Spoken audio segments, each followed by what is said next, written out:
Oh, yeah. Actually, I'll put it just in the chat here. You can do what you will. Hello, YouTube. We'll get to you eventually. I'm gonna have to edit stuff. Oh, we're live There's now. nothing new with that.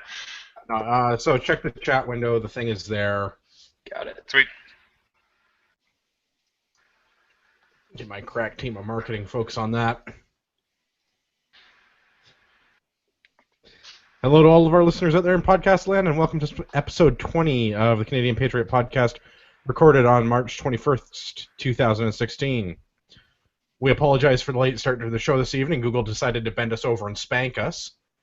We have the ongoing technical Google issues, so we can't post the show live in advance. We can't show up on time and start the show. And basically, we're going to be looking at a new way to record because I'm getting tired of Google's shenanigans. Joining me this evening, we have Gavin, a business owner, gun enthusiast, hunter, atheist, and the host of the Greater Toronto Area chapter of the Tactical Beard Owners Club. Hello, Gavin. Welcome to the show. Thank you for being on again. Thank you. We have Tyler, the co-founder and co-host of the International Liberty or Death podcast. Tyler's been shooting for 9 years as both a casual and sport shooter, and as a hunter. He identifies politically as a libertarian and has to bail at 10 p.m.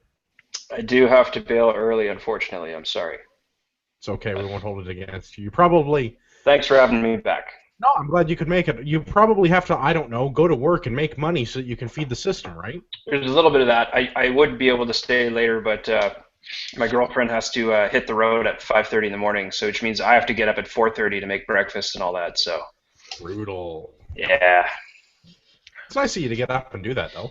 I know. I'm a keeper. Yeah, definitely. Yeah. Do you want to stay over and wake up early and cook me breakfast one night? No, no, I do not. Can't blame a guy for trying. That's fair. We also have Marty joining us. Marty's a sports shooter and hunter from Southern Ontario. Hi, Marty. Hey, thanks for having me back. Yeah, no problem. I'm sorry, I didn't have a good segue to that. I'm just going to get the hell out of there. Yeah. You should have just left it at the awkward pause. And then left it in when we go to edit later? Oh, no, I'm totally leaving that in. This is... Excellent. As always, I'm your host. My name is Andrew. I'm a libertarian competitive shooter, gear reviewer at everytactical.com, and a gun club director. So we've done intros. We know who we are. Feedback. If you want to leave the show feedback, you should visit CanadianPatriotPodcast.com/feedback, or you can email the show at feedback@CanadianPatriotPodcast.com. If you want to listen to us on Stitcher, that's a thing. I don't understand it. I don't really care. We're on Stitcher. We're also on the iTunes and the rest of the podcast thingies. If you want to check us out on iTunes, particularly if you want to leave a review on iTunes, remember if you leave a 5-star review, you can decide what Gavin drinks this week. Which brings us to, what are we drinking? We'll start with Gavin. What are you drinking this week? A Long Island iced tea, which I believe was, 1911 Fanboy was the one that did that one? There may have been something in front of that, but I think No, you got it. 1911 Fanboy was the guy on iTunes. Yeah. Yeah, no, that's what I'm drinking this evening. I made it from scratch, none of that, pre-mix nonsense, so all the whites tequila, some lemon juice, and a splash of Coke for color, and it's awfully boozy, but it's actually not bad. I don't think I've ever had one before. So, I have an important question. Better or worse than a Black Monday? Much better, and much better than the White Russians. Really? Yeah. But this could get out of hand very quickly because there is a lot of alcohol in this drink, and you cannot taste it.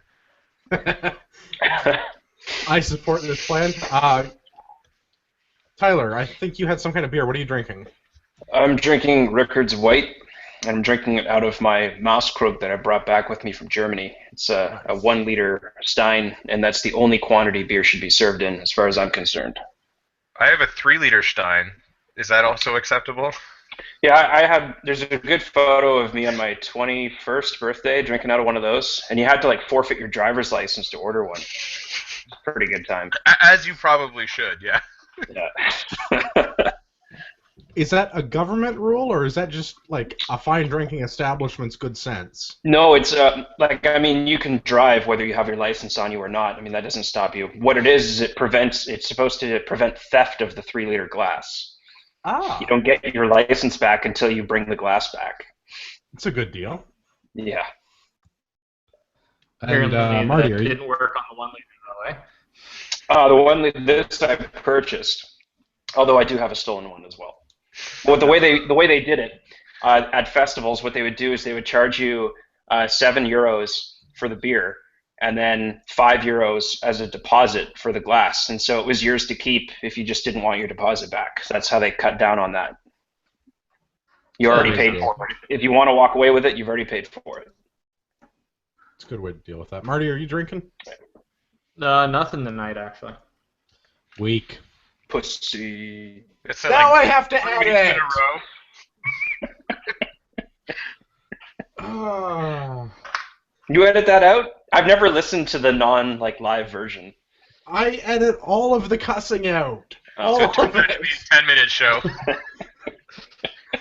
I spend as much time editing sorry. those as we do recording the goddamn thing. I'm sorry. You're not. That's okay. It No, adds I to don't. color. If you want to listen to the live unedited version of the show to hear what is actually being said, tune in on YouTube sometime on Monday, usually around 9 p.m. Eastern, provided Google doesn't fuck us over. Well, there were a couple doozies a week and a half ago when Gavin and I were recording 57 of my show. Oh yeah, I- that edit that you guy- did was pretty epic. Yeah, I got the black magic. It's crazy. All right, I think we're good with housekeeping stuff. Let's do the news. We'll start with unfortunate news coming from Toronto with the 2 Canadian Armed Forces members that were stabbed. And I understand they were stabbed by a very generic Canadian with no religious beliefs or other predispositions to violence. Is that a good way to put that? Yes, and it was an isolated incident, so don't get any ideas into your head. That's right. It was definitely a lone wolf kind of a situation. He certainly wasn't acting under the guise of being part of ISIS or any other Islamic terrorist organization, right? Of course not. That's racist.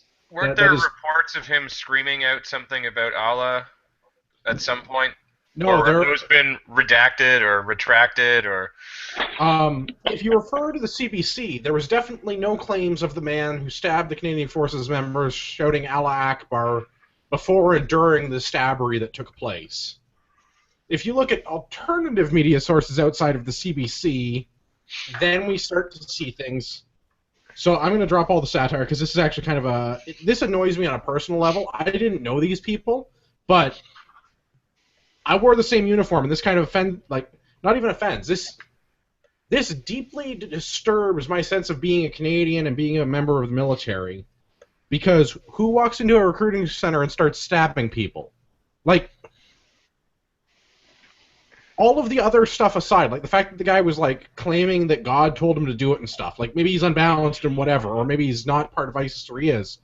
Like, who thinks it's a good idea to go up to professional soldiers and start stabbing them? Like, these are people who are, their entire job is to make other people dead. Well, I mean, it certainly is, a stupid thing to do, but I mean, they did it in the States too at the recruiting centers with guns, though. I mean, it's. Yeah, I think this is a situation where the laws being what they are, I wouldn't say encourage this kind of behavior, but they embolden people who want to do this type of thing because they know that they're in all likelihood not going to encounter armed resistance. Now, by the sounds of it, this guy didn't seem to be all that determined, and thankfully the people that were on site at the time happened to be alpha types and jumped the guy and kicked the shit out of him. Sorry. No. They beat him. They They kicked the shit out of him. I will, as every week, I'll just edit out the cussing. I mean, this really upsets me because this is like, it's a recruiting center.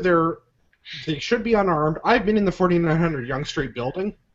Like, Well, that's where a guy we know, Ryan, signed his papers. Like, that's a big freaking government building. It's not just like it's a little recruiting center in a mall. Like, there's got to be a couple of hundred unarmed people in there. So if this guy decided to bring a couple of buddies and start running around to the other offices, there's really no stopping them. The fact that he had the poor sense to try and take on armed forces members, like, makes me think maybe he's not. Yeah, maybe he's not quite there. And whether he is or he isn't, like, good for the CAF guys for, like, beating the shit out of him. Like, so, what did the CBC said? They held him until police arrived? I'm pretty sure that CBC code for they kicked the crap out of him until he stayed down. Yeah. Oh, he must have fallen down. That's where he got all those bruises from. Right? Or he just showed up with them. He was like that when we started, officer, I swear. We barely touched him. Yeah, I don't know. The other thing that sort of I find very interesting about this is the way that the government reacted. Trudeau sends out a tweet saying that, our Canadian Armed Forces won't be intimidated by terrorists, and Harjit Sanjan, the defense minister, his whole thing is like, our thoughts are with the Canadian Forces member injured in Toronto, and those that responded bravely in the face of danger. And then Ralph Goodall, who's the current mayor of Toronto, is like, this makes me sad. Like that, and that's the entire mainstream government response. Trudeau doesn't hold a press conference. He sends a tweet saying that the CAF won't be intimidated by terrorists. Like, I don't know. We're not sure if it was terrorists because they're not releasing any. Yeah, good. The CAF isn't going to be intimidated by terrorists. They shouldn't be. That's their whole job. Like, such a weak fucking response from our political leadership in this case. Yeah, and so far all we've seen is that he uttered certain comments of concern. I think is what the CBC reported. Yeah, like they're dancing around the issue. Yeah, which, I mean, if that's all they have initially, then I'm good with them just saying that, because I'd rather them say they don't know what the fuck went on than start talking about shit that's made up, right? But once we know the facts... I agree with you. I can see Andrew having a meltdown in the little window. It's like, oh, the editing gone. I agree with Gavin. Quick correction before we move way too far past it. Ralph Goodall is actually Canada's Minister of Public Safety. Not the mayor of Toronto. Oh, I'm sorry. You're right. I'm not reading the right show notes. So, I mean, this is coming from basically the guy who decides what public safety measures need to be implemented, and for the comments to be so dismissive, to just fail to acknowledge the seriousness of the events is just depressing. Well, and that's the part that I'm rather upset about, that our political leadership is dismissive is the right word of this. Looking online, it seems like a non-issue. You're right. Ralph Goodall was the guy that was saying it's premature to comment as the investigation is ongoing, which is probably not the worst thing to do, but I'm looking at a CBC article that quotes that several days after the fact. Yeah, by then he should know everything. He should know everything, right? Or whatever, yeah. The mayor of Toronto, his name is John Tory. I fucked that up a minute ago. He was the one that was saddened. And that was his entire statement. He was sad. There's no other information about that. What was I saying a minute before we did that fact correction? Because unlike the media, we cite our sources and say what we're... Truth is important to us. Truth is important to us? I don't know. I was going to say something criticizing Trudeau, but I don't remember what it was. Oh, just how flippant his response was. Just meaningless words. Didn't even hold the meaningful press conference or anything. And yeah, no, what always seems to get me about these types of announcements is they're empty words, in the sense that they say, oh, our hearts and our thoughts and our prayers are with the families of the victims, or safety of Canadians is our first priority. But then there's no attached meaningful action that comes with it. So how can you take anything that they say seriously? This whole incident actually felt very underreported. Yeah. I would agree with you if I didn't see the same type of reporting come in the aftermath of the attack on the Calgary nightclub.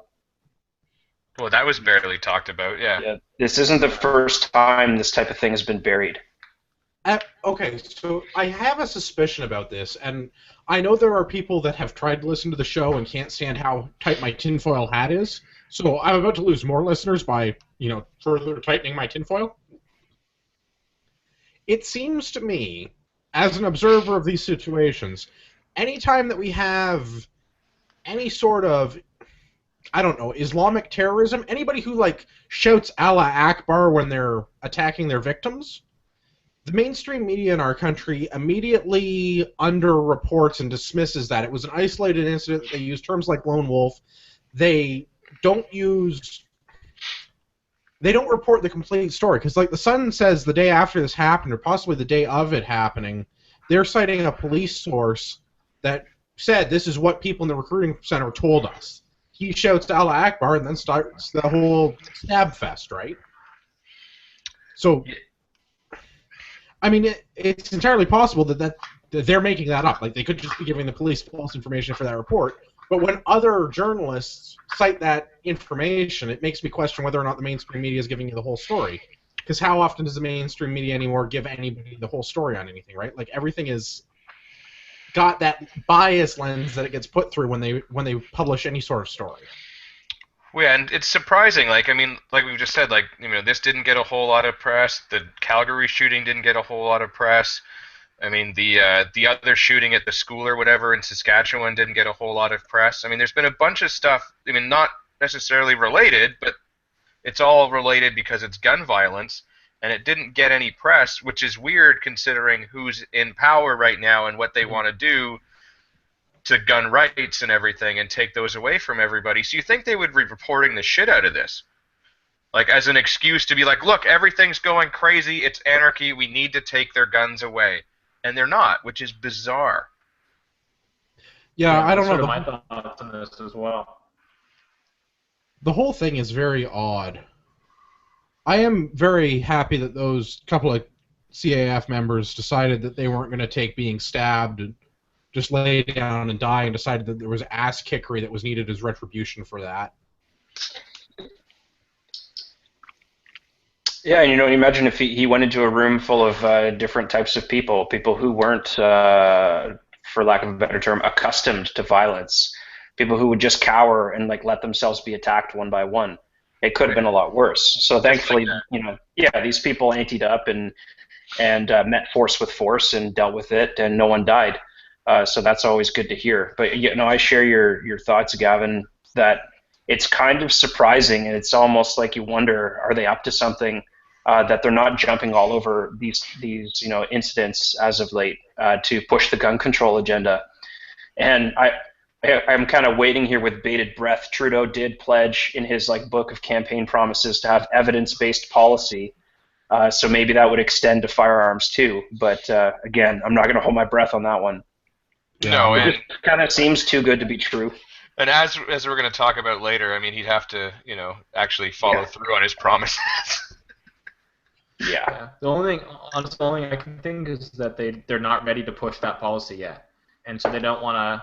They don't want to plateau that yet.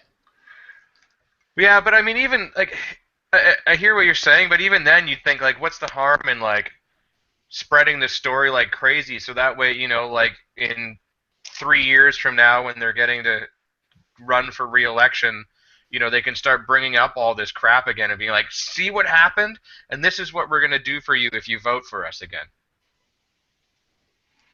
Yeah, so I don't know if you're just with.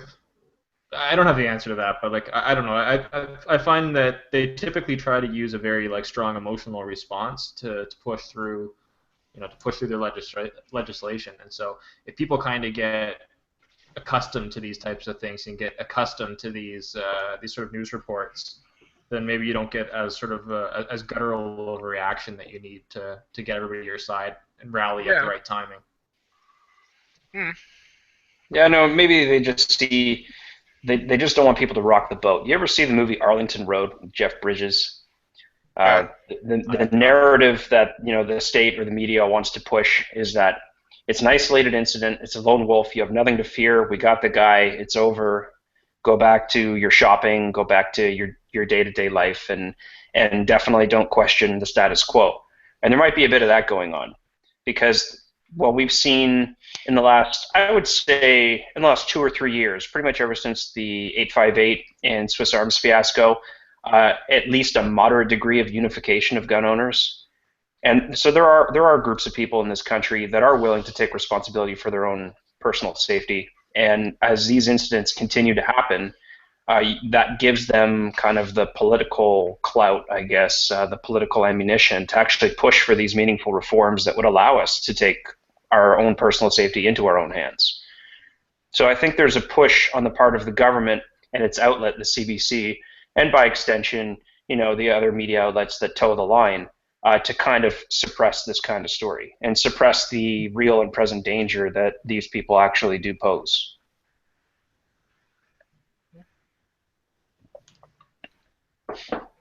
Dead air. All right, nobody's got any follow-up.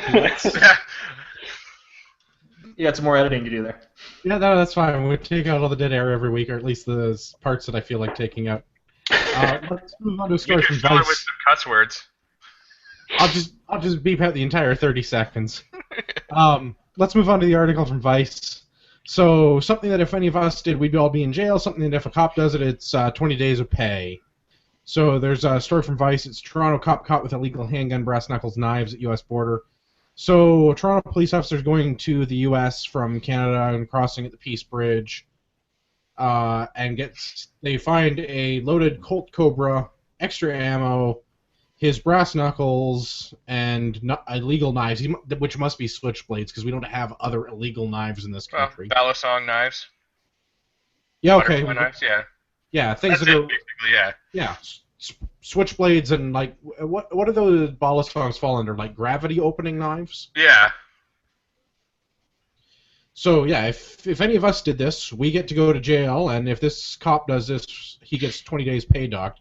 What I'd really love to know is, why does he have an unregistered handguns? Handguns have had to have been registered in this country since 1934.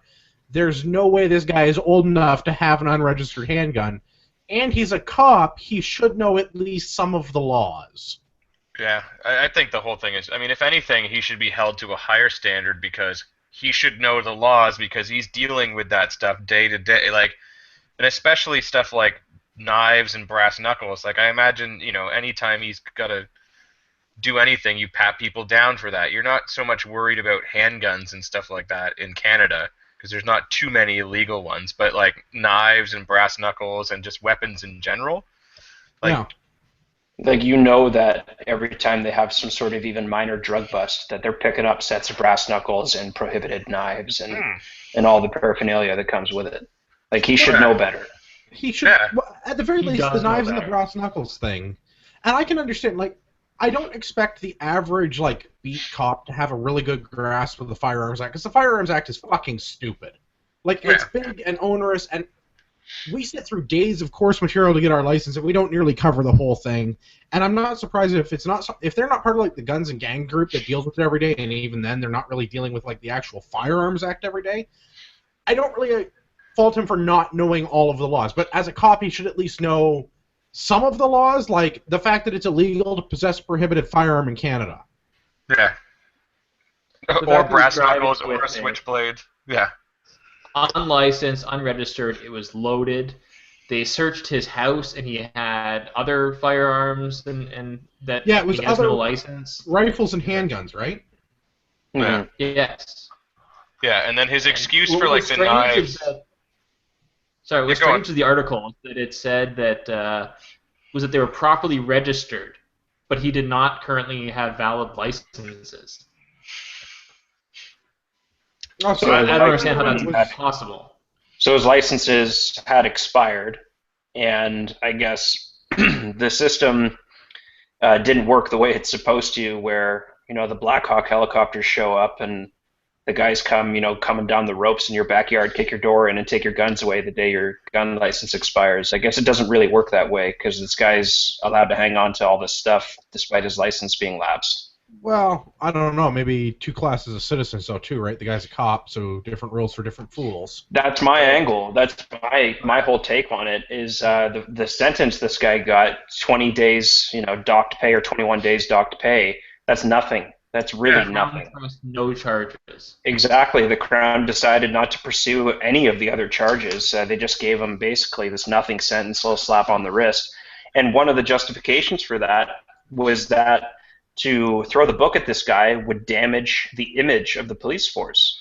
It would undermine the confidence of the public in the police model, which to me is if there are shady things going on with the police, the public has a right to know. Well, I feel like they should be treated the same as anybody else, and if anything, like you guys have been saying, held to an even higher standard. I'd like to know why this is in Vice and not in the CBC, because this is the kind of material the CBC should, in my opinion, be reporting on. If they want to be government funded and they want to talk about like real, like hard hitting news, shouldn't they be holding the agents of the government to that like high level of professional standards? Why is this coming to us from Vice? Because I'm still not sure how they're actual news. Because they're the ones that are actually covering the shit that's important. Well, and that's what I mean. Like, I don't understand that. And then there's this statement from the guy's lawyer, this Constable DaCosta guy. His lawyer says that the reason that the cop was carrying the unregistered prohibited firearm was because he feared for his life, and he was carrying it for personal protection. Yeah, but cops are allowed to apply for a license to carry when they're off duty should they feel... I'm getting to that. Oh. Right. It's in the article. Read your article. That's the thing, is if he works for Toronto Police Service, he can get dispensation to carry his duty firearm. Not some prohib unregistered Colt revolver. So again, like, this guy's total lack of adherence to the rules just baffles me. But yeah, you're right, Gavin. He can get dispensation to do that as a cop in Toronto. Yeah, like it's take so that ridiculous. take that logic and apply it to a citizen outside the police forces. If the guy is in fear for his life as a police, a serving officer, then he has a mechanism in place to be able to carry a firearm on his person off duty. Does the average citizen, even if they have equal reason to fear for their life, have that opportunity? No, really. In practice, they do not. In practice, they do not. But on the books, the paperwork is there, and you can fill it out. And that's the thing. The paperwork is there for the cops. It's different paperwork, but it's there, and they can fill it out, and they don't have to have it granted. It's just if they're a cop, they're a lot fucking more likely than you or I are to get their paperwork approved. Because they have that black magic of government sprinkled on them. Well, didn't you know that once you carry the shield, that makes you infallible? It's just like being a politician. I know. What is it, like 100 agencies across the country? That's it? And most of those are wilderness protection? Funny story.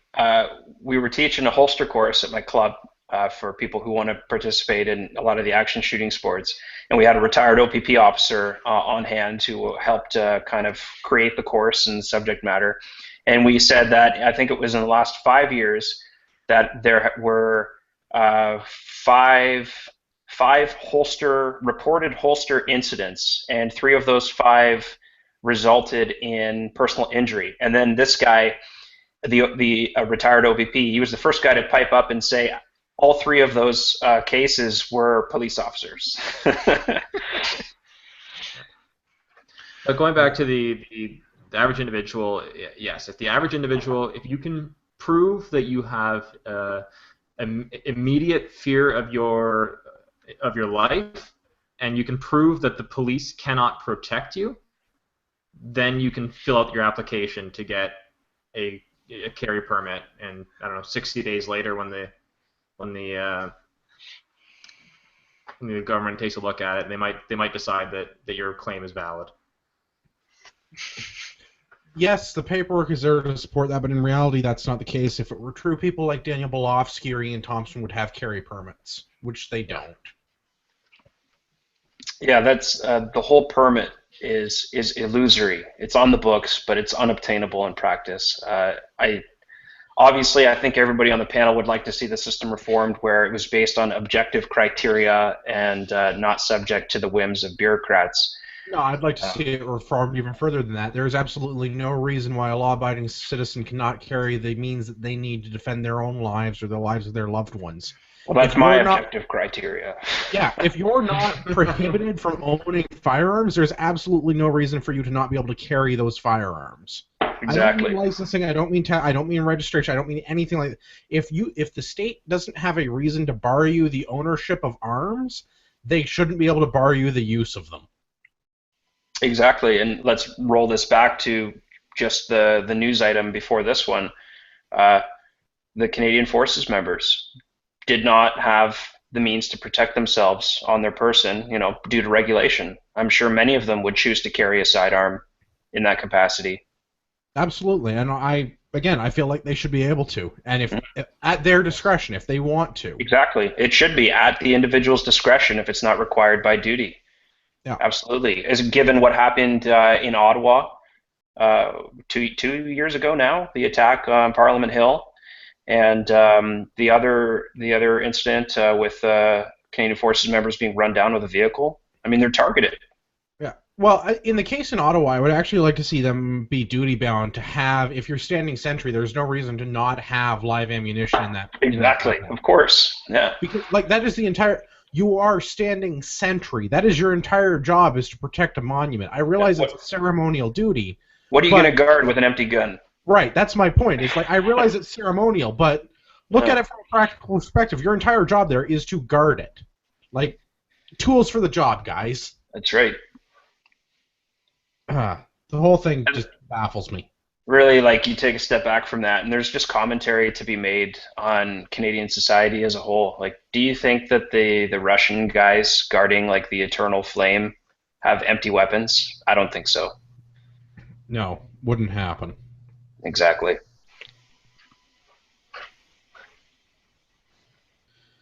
All right, let's talk about something else that makes me unhappy. It's like Canadian Forces day to day. I don't know. Let's talk about a guy that's now a counselor. Used to be a Canadian Forces sniper. His name is Jody Mittick. Is that right? Mittick? Is anybody? It's probably Midditch. Midditch? Probably. I'm gonna say. So he's a counselor. What, in Ottawa now?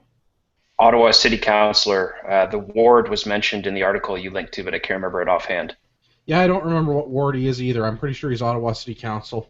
It's Innes, I think it was. Is it?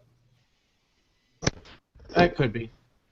I don't know. Google is now telling me that Gavin has joined the call. Yeah, my internet got it for some reason.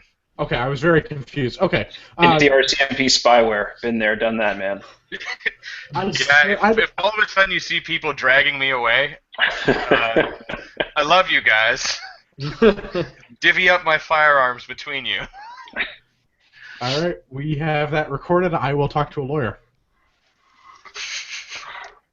And whoever wants the SAP 6, it has been fixed. I was gonna say, who wants the broken shotgun? But it has been fixed, but they had to send me a third pump handle for it because the second one they sent me was cracked before I even put it on. So I really need to know if it comes with the vice grips I need to actually operate it or not. No. It's good. It's good. See?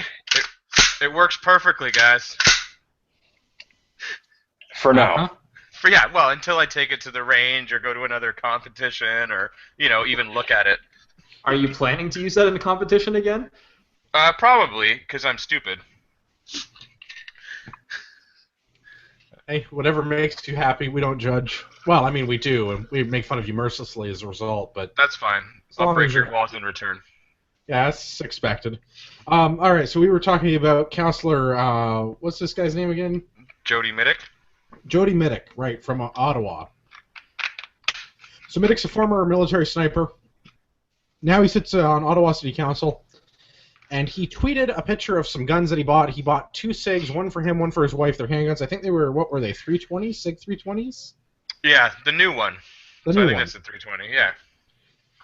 And I shouldn't say immediately, very quickly caught a lot of flack for posting his pictures of guns online because as a community leader he should know better, and also he was very insensitive because there was recently someone who shot with illegally owned firearms in Ottawa, like 2 weeks prior to this happening, and it was very insensitive for him to do this. And not just in Ottawa, but like in his ward. It was the reason. So he should know that it happened. Well, he should know that it happened, and he should not be so insensitive as to post his new guns online because he might offend someone. Yeah, even though they were legally purchased, and he didn't mention the shootings or any relation to the shootings whatsoever. It's a non-story. They're just cranking up the fear machine, and I think the results of the poll indicate how much contempt the public has for this type of fear-mongering. Oh, totally. But the thing that really pissed me off about this whole thing is like when he did the CBC interview after, which I thought he was brilliant in, and totally just shut them down.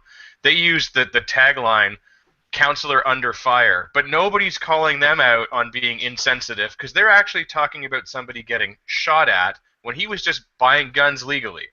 But, the CBC can do whatever it wants, as we've kind of mentioned earlier, and nobody gives a shit. Wow, it's the CBC who really takes them seriously.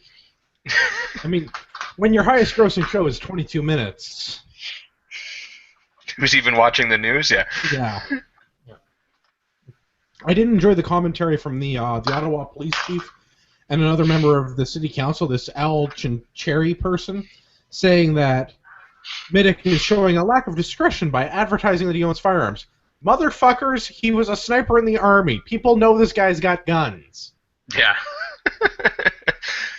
Then I think anyone that watches our show knows that we do. Hell, you've got them on the wall behind you. And that's what I mean. Like, I don't care if people know I own guns. People that I don't know where I live.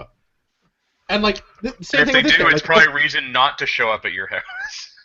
Yeah. Well, and that's what I mean, yes, okay, there's some operational security concerns there that you need to address. Are you willing to acknowledge, are you willing to let people know that you have guns? I don't care. If people ask me about guns, I'll talk about guns all afternoon, because that's the kind of guy that I am. If you want to go shooting, like, I take new people to the range, and that's what we do, right? That's how I know Marty. Marty, when did you and I meet? You wanted to go shooting, right? Like, that's... Yeah. I don't care if people know I own guns, because I don't think of it as a stigmatized subject where it's a big deal. Like, it's like, oh, you own a truck. Yeah, trucks are cool. Like, let's drive trucks. Like, it's the same thing with guns. It's just another hobby that people have. It's not a big scary thing like, oh, we can't tell people we own guns because we might upset them, or like, it's not a bullshit thing like that. It's so I don't understand like the Ottawa police chief and this other counselor fear mongering that he's showing a lack of discretion and he should know better. Like, fuck off. If he likes guns, he likes guns. Two things are being said here. Number one is a tacit admission of the inadequacy of the response model by saying that the guy's putting himself at risk, opening himself up to home invasions. Obviously, if home invasions are a risk, then it's because the police can't get there in time to stop it. And number two, it demonstrates basically a war against the gun culture. I mean, just to say that like owning a gun isn't normal, and you personally are gonna be singled out. Because this was nothing more than a demonization and a shaming of private gun ownership. Can we make that a thing, gun shaming? Like, 'cause there's everything else shaming. Can we make that like a buzzword and like the only gun shaming that is acceptable is if you own shitty guns. If you own like SKSs, I'll make fun of you for it. Hey. First gun, SKS, still running strong. It's done a hell of a lot better than Gavin's Turkish shotgun, I might add. Everybody in Canada needs an SKS and or a Mosin. I'm changing my opinion. If you own a SAP 6, we're going to gun shame you. my truck gun is an SKS. I keep an SKS in the truck, everywhere I go for a number of reasons. Number one, it's cheap. I don't care if it gets a little dinged up. Number two, it's robust. I know that it's still going to work right, even if I chuck it in the back behind the seats. Even if it's mistreated, I know it's going to work at minus 30 degrees Celsius. I know it's going to work in summer temperatures. It will just run flawlessly. Ammunition is cheap. Surplus ammunition is lacquered. It can withstand condensation and still operate reliably. It's a great gun that you can keep in your vehicle without breaking the law. That's my defense of the SKS. I'm being facetious. I don't care. Like, a gun is a gun is a gun is a gun. I'm being facetious and I don't care. Everybody that wants to and is legally eligible to should own firearms because they're fun, right? Like, if nothing else, from the recreational aspect, going and shooting is a good time. Which I think is what was happening in this story. Was this guy's like, yeah, my wife and I go to the range and we practice our marksmanship skills and we enjoy it. And it's a hobby and it's recreational and fuck off. Like, and I don't get a good comment. Give me a cig, like. I'll buy you a cig, but I won't make you breakfast. Yeah. This whole notion of encouraging people to go ahead. Sorry, yeah, I just like this comment that just because he's not in the military anymore doesn't mean he's not going to practice what he did for 20 years. Yeah. Like, you do something for that long, it becomes that, it becomes that much of a part of your life. You don't just drop it because, you're not doing that job anymore. Yeah, like Andrew, I've never served or anything, but I'm sure there's an oath involved, and I guess, my assumption would be it's an oath you take. It's not good, not just good for your term of service, but it's good for life. Yeah, I don't remember after taking the oath that there was any sort of when I got out, I had to unoath or anything. Yeah.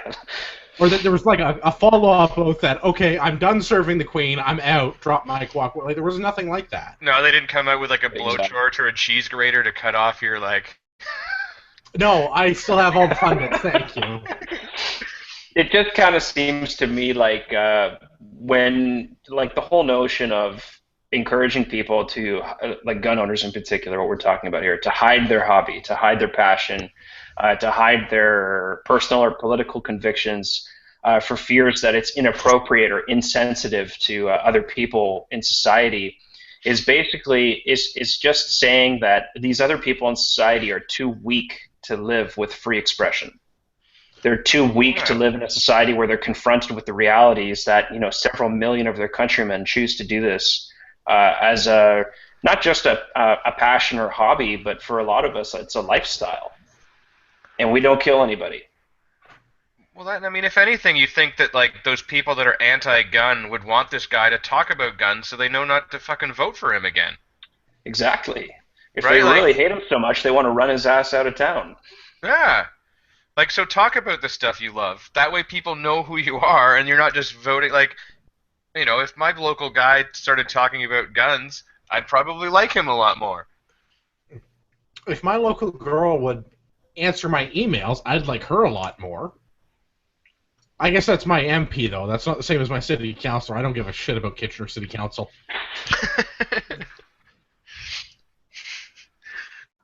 Nor does anyone else. Yeah, nobody does. I know that. That's fine. Anyway. If it's How's not that train coming? Hurricane Hazel, nobody wants to know. That's right. All right. Let's just juxtapose. Tyler, you're the king of the $5 words, and I'm fucking drunk. Juxtapose is the word that you're looking for. It's not the word I'm looking for. It's the word I can't fucking say. I'm gonna have to edit so much. I put like a half a bottle of rum in my Slurpee today. I used to do that in high school. Moving on in the notes here for the episode, it's basically the same concept.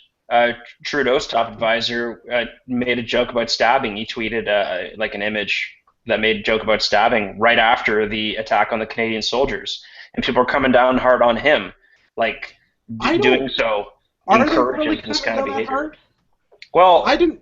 I heard about it, so. Well, you heard about it because I put it in the show notes. But I mean, did it make the CBC? Was it in Vice? I don't know. I don't. Vice is the measure of Canadian news now. Was it in Vice? I don't know. I don't hear read about it. Vice, and I certainly don't read the pinko commie nonsense that comes out of the CBC. I read all of the media in our country. I follow the Canadian Broadcasting Corporation. I read the National Post. I read the Red Star in Toronto. I read the Rebel, and I mean we've addressed their obvious biases. The more information you can get, the better of a picture of what's going on you'll have, right? And I mean you have to when you read things like what do you call them, the Pinko CBC? Pinko commies, yeah. Pinko Commie CBC. When you read like you go into that knowing full well that there is massive amounts of bias, right? It makes me sick. And you know what? It's no different. Like, just to touch on what you said, it's no different than reading the Rebel. It's the same bias. It's just on the opposite end of the spectrum. And that's what I mean. Yeah. But if you can get past all of the biases and consume enough media content, eventually they accidentally give you little kernels of truth. Occasionally, yeah. Some of the truth makes it past the editor.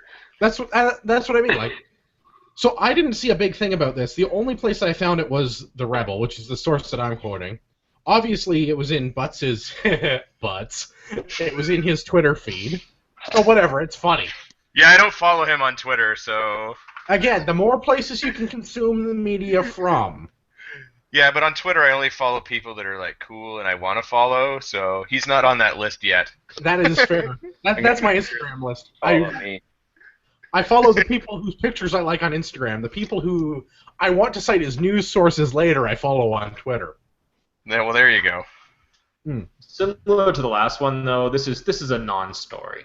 It is a non-story, but if we're gonna have the Canadian Broadcasting Corporation, the state media outlet, make a big deal about a city councillor who likes firearms, can we not have the state broadcaster make a big deal out of what's this guy? He's the what's he the minister of? He's not is he the minister of anything, or is he just a secretary? The minister of insensitive tweets. He's a top advisor for something, but I don't know what he's an advisor Principal of. secretary. That's what he's called. Prime Minister's principal secretary. Yeah, Sounds but like I mean, Monica Lewinsky type position. That's I didn't know Trudeau smoked cigars. Or is it just his joints? It's a doobie, if I understand correctly. Yes. But yeah, I mean, like, as much as this isn't a non-story, it's a little bit more of a story than the other one, because at least he directly references the fact that there was a stabbing in Toronto, because it was done, like, hours before he tweeted, and he tweeted about stabbing, and that it was, you know, a lone act as opposed to a group act, which is what the Ides of March is supposed to be. Everyone coming together to stab somebody. Well, everybody coming together to stab Julius Caesar. yeah. Right? Like, so for anybody who doesn't know what the Ides of March is, that's when the Roman government overthrew Julius Caesar. Because basically the government got together and stabbed him until he stopped breathing. Right? That's what the Ides of March is. So for this guy not to have the sensitivity to either understand that concept or to do it immediately following the stabbing at a Canadian Forces Recruiting Center, and the mainstream media, the Canadian Broadcasting Corporation, the government-sponsored media outlet jumping all over a city councillor who likes some firearms, to this guy who you could reasonably argue is inciting further violence. Yeah, against a government entity, by the way. Yeah, like, that's the part that, like, and nobody gives a shit. Yeah. Like, the other guy just tweeted, "I like guns," because he likes guns, and there happened to be a shooting in his district several days prior. This guy's tweeting about people coming together to stab somebody immediately following somebody getting stabbed, like, and even referencing the fact that it was sort of a lone act and we're supposed to do it as a group and not individually. Like, in my mind, that was a direct reference to that event, not just a random happenstance that it was, oh, the Ides of March. He just put them together to think he was witty and funny, but he's really just being an asshole. Yeah, that's kind of how I looked at it. I just wanted to kind of put the two. What's that word again, Tyler? Juxtapose? Juxtapose. Well, yeah, and I think they do go really well together, because it's, if you're going to call one guy out, you've got to call them both out, especially the guy that, like, intentionally tweets about an event that happened that's negative, as opposed to a guy that just, poor timing, for lack of a better phrase, but really I don't even think it was poor timing. Related. Yeah, it's not really. And that's the thing, is, like, But, I don't think it would matter when Councillor Midiak? Whatever. Midiak? But yeah. I don't think it would I'm matter. still sticking with Minich. Minich? Whatever. I don't think it would matter He's a when he did. badass. Well, he is a badass. But if it wouldn't matter when he posted a picture of guns, because somebody would be like, but there was gun violence. Don't I agree. But, like, care?"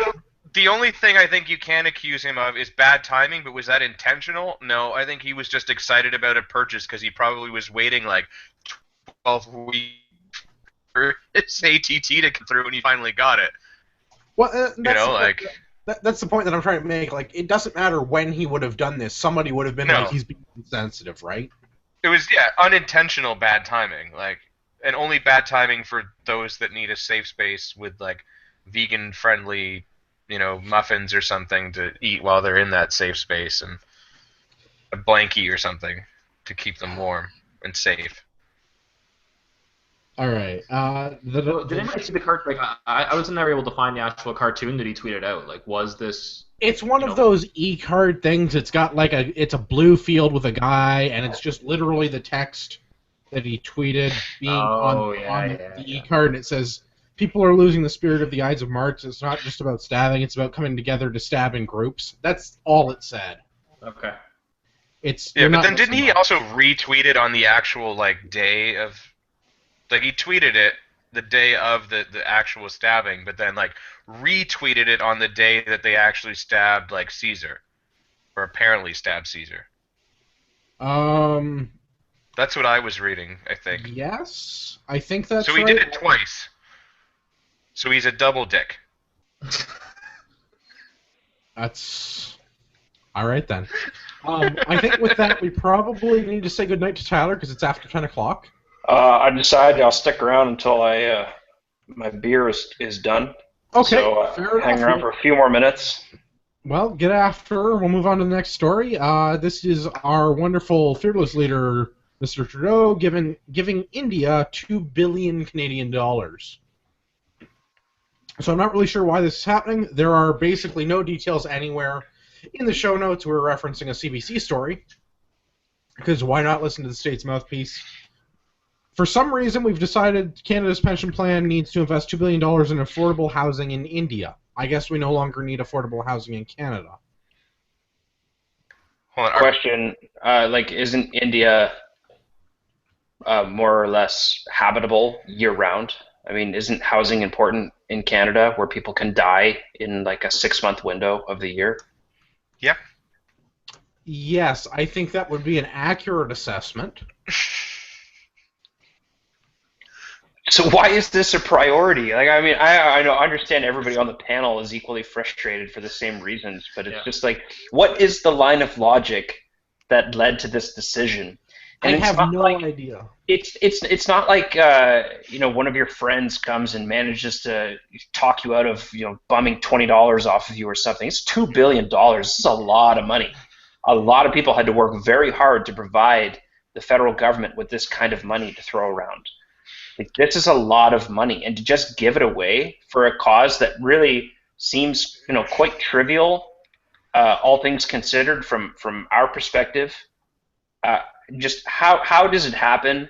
And I guess my real criticism here is just like, whatever apparatus is in place to approve these decisions is obviously not complex enough. It's not transparent enough, and obviously there isn't the appropriate mechanism to fire the idiots because they all still have jobs. Well, yeah, there are so many things about this that baffle me. Go ahead, Marty. So to me, this is just the government showing that, like, they believe that investing in India is going to be a better return on investment than investing within Canada.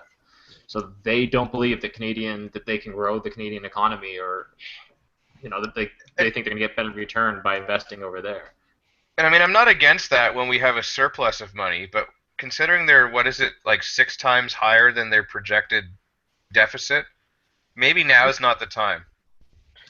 It's not even like it works like that, though, because this is not money that we have that's just sitting around in the budget. This is money that's in the pension program that we need to give to people in the future to fund their goddamn pensions with.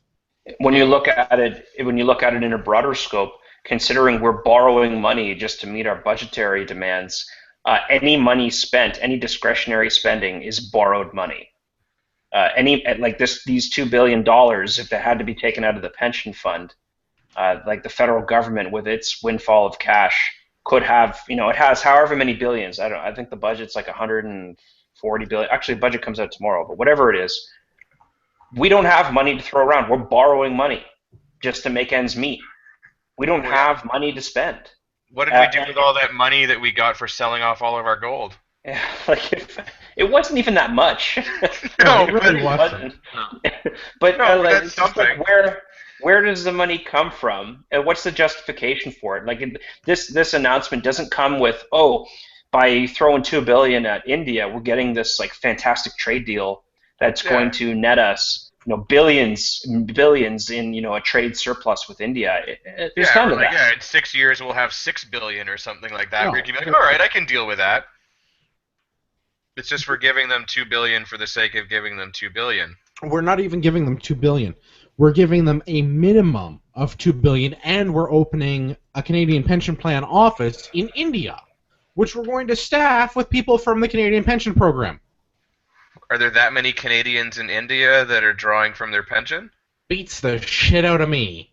But we are going to help the Indian Prime Minister meet his goal of providing affordable housing for millions of Indians.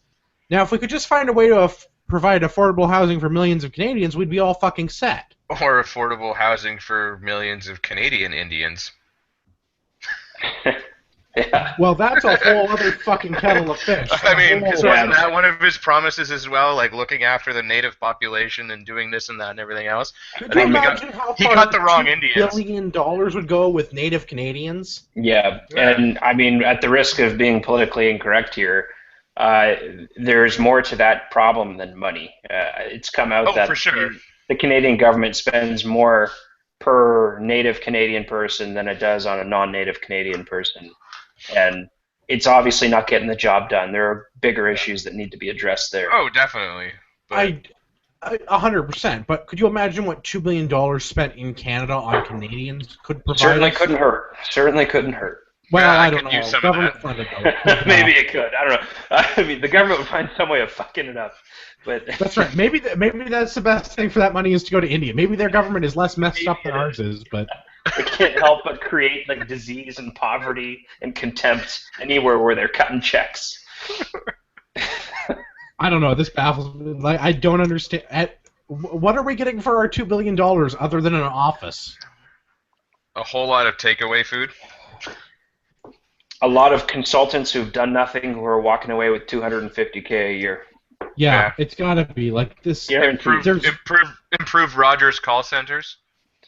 There's Yeah. no information in this about like what they're actually going to do though, and it like just the level of detail frustrates me because the entire line item is like $2 billion going to India for affordable housing, and that's like the whole line item. Yeah. And they're just throwing away. I shouldn't say throwing away. I don't know what they're doing with it. They might be throwing away the $2 billion. They might be getting a great return on investment, but there's no published detail. Yeah. Well, gentlemen, sorry to interrupt this topic, but I am empty here, so I will have to gracefully bow out. All right, Tyler. Thank you. Enjoyed the conversation thus far. Have a great podcast. Enjoy making guys. breakfast at 4:30. I will be there. I expect lots of bacon. All right. Yeah. Good night, guys. See ya. All right, that's a good a time as any. Let's segue into the main topic of the show. The Liberals have been in office for 139 days as of this recording, and so far they've managed to break 5 promises. Only? They've only managed to achieve 16. So, I don't know how you want to look at that. A quarter of the promises that they've done something with have been broken. 3/4 of the promises they've made... No, three-quarters of the promises that they've achieved have not been broken. Well, there you go. But what are the major campaign promises that they campaigned on? Because those are the ones that are really important, right? There And are those are the ones that I think they've broken, right? There are. I might have this wrong. I don't have the number in front of me. I did not put it in the show notes. I believe there are 139 discrete campaign promises that have been identified. Not all for the first 100 days, though. No, not for the first 100 days. And which specifically, like I mentioned, which ones are the first. Well, not the first 100 days, but for example, immediately gets identified. Anything that's immediately that didn't happen has been broken within the first 100 days because it was not immediate. Yeah. I don't know. I think 16 for or 5 against for any government is that's got to be pretty good, right? I don't know. I think it's good. I think it's not great. And some of the ones that they've decided to break are really. Yeah. Well, I think the Really ones, they did break are the ones that they made their campaign on, Yes. right? Like, I mean, 16 things accomplished is great, but if like the accomplishment is like getting a balanced cabinet, then It awesome. is. That took all of like 10 minutes. That is so. A gender parity cabinet is one of their campaign promises, which is also one of the 16 that was successfully met. So I mean, yes, good. Another one that was successfully met, for example, was pulling the CF-18s out of Syria. Despite the fact that most Canadians disagree with that, that was a campaign promise made by the Liberal government, which they followed through on. Personally, I still think it's a dumb campaign promise and something they shouldn't have done because of things that we've already discussed at length in this show, but they've managed to pull it off. We are no longer whipping out our CF-18s at Syria. Or anybody. Let's go through the 5 that I found that they've broken so far. The first one is develop a national early learning and childcare framework to deliver affordable, high-quality, flexible, inclusive childcare for Canadian families. This work will begin in the first 100 days of the Liberal government and is to be funded through investments in social infrastructure. That's a mouthful. They've managed to not pull anything off, though. And this is one of those ones that was specifically going to be looked at in their first 100 days, and they haven't done pretty well anything with it yet. Yeah, I haven't heard squat on it. Yeah. It's in a ministerial mandate letter. That's the only place I've been able to find it. There's been absolutely no update that I can find that they've done anything. And I will say that I have friends that are in like child and youth care working and everything. Again, they ran a daycare at a university facility. And when the election was going on, they were pushing hard for the Liberals. So I imagine they are not particularly happy with that. So, out of curiosity, does anybody know what social infrastructure is going to give them sort of a revenue stream that's then going to pay for this early childcare thing? The way that I understood it was they were going to use a model similar to Quebec where you had to pay a relatively low deductible and everyone else's taxes would make up for the shortfall. How is that social infrastructure? It's not. It's taxes. Social infrastructure is a nice way to say taxes. Because everyone's paying for it and we're all talking about it, so it's social. All right. No, that was my understanding during the election. I don't know if that's changed since. Well, I take that. I know for a fact it hasn't changed yet because they haven't announced anything about it. Yeah. But during the election, the way that they were talking about doing it was modeling a national program based on the Quebec program, where a parent with children in some sort of daycare facility would pay a pittance, $20 a day, some minor amount of money. And the government would pay for the rest. And by the government, I mean taxpayers. Yeah. Because the government doesn't pay for anything. The government has no money, right? So somehow Quebec has this scheme where they tax people and some of the tax money goes to running government-funded daycare, and then for your small fee, you can use the daycare. All right, let's hit the next one. Run short-term deficits of less than $10 billion each of the next 2 fiscal years. Those fiscal years would be 2016, 2017. They managed to miss $10 billion by a fair margin. Well, I guess the budget hasn't technically come out yet, so... The budget technically completely comes out tomorrow, and the projected numbers are nowhere near $10 billion. No. The last I saw was $30 billion. Has anybody seen anything more recent than that? Yeah, that No, sounds about right. The last number I saw was $30 billion next year and something a little bit more the following year, another $33 billion or something. So yeah, they overshot, or they undershot a little bit. A little bit. They were a little low. Just a bit. Just 66%, 70%. Whatever. That's nothing, right? The budget will balance itself. Remember, everyone, sunny ways. Wasn't the $10 billion? Wasn't their original campaign promise that they would have balanced budgets?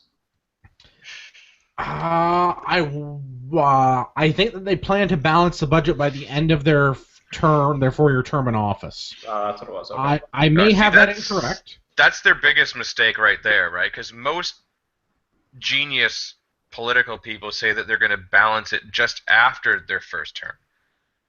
So that way, if they don't, yeah, it's always we would have had it next year. Yeah. It's always that 5-year plan they're working on, never like the 3.5-year plan. Well, and I think that's the way that it was promised in the budget, was like after the Liberals were in power for a full term, the balance would budget itself. No, wait, the budget would balance itself. That made about as much sense, actually. There, yeah. Roughly, it will add up to one cabbage.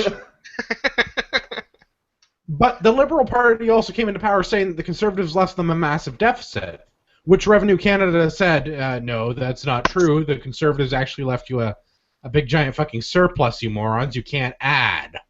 Maybe when they got their balance sheet, the whole positive and negative thing at the bottom confused them.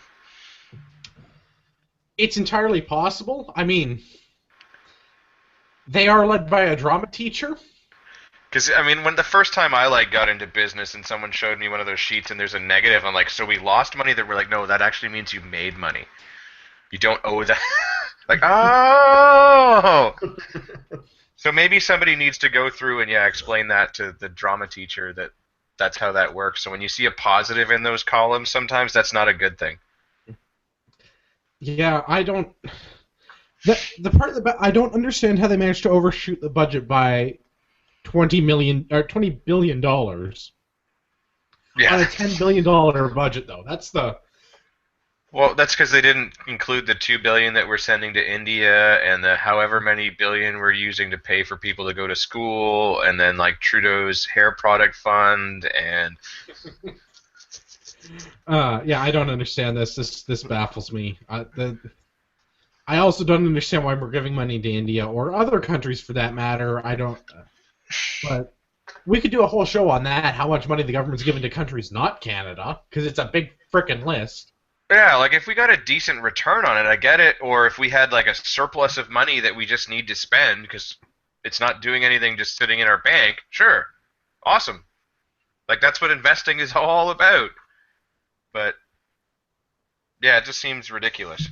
No, it is. It's 100% ridiculous. The third one that they've managed to break, the third promise the federal Liberals have not followed through on, the 2016 middle class tax cut, combined with the new 33% tax bracket, would be revenue neutral, which has been proven to be false at this point. This is going to cost us money. So that's awesome.